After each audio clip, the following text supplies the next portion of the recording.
Acheter des jouets d'occasion, une tendance bien réelle. Dans cette boutique Poitevine, 90% des jouets vendus sont de seconde main. Ah oui, eh ben j'ai celui-là là. La structure fonctionne comme un dépôt-vente. Les prix sont fixés par la gérante. Ils sont en moyenne moitié moins chers que dans le commerce. Même pour Noël, cette cliente n'hésite plus à offrir des jeux d'occasion. Moi, j'ai envie de gâter mes petits-enfants, de leur offrir des jeux, mais j'essaye de le faire en toute conscience, quoi. Je trouve que c'est une forme d'engagement citoyen, de ne pas jeter les objets et puis de leur donner une seconde vie, voire plus.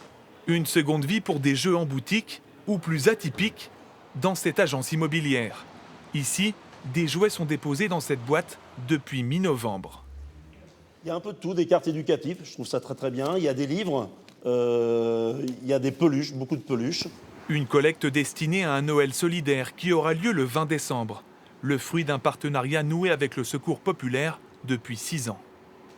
La première remise des jouets qu'on a faite avec le Secours populaire français de la Vienne, et donc faire un goûter avec les enfants et remettre les jouets, les yeux scintillaient, les yeux des enfants scintillaient, et ça m'a beaucoup ému. Et j'ai dit tous les ans, il faut le faire. Tous ces jouets, et bien d'autres, se retrouvent ensuite au Secours populaire, où ils doivent d'abord passer le contrôle technique. 15, 16, 17, 18, 19. Oui, ils sont bons et on peut les vendre, les mettre à des petits prix. Et sinon, ils sont KO, eh bien, on les jette. En boutique, les jeux, neufs ou d'occasion, sont vendus de 1 à 5 euros.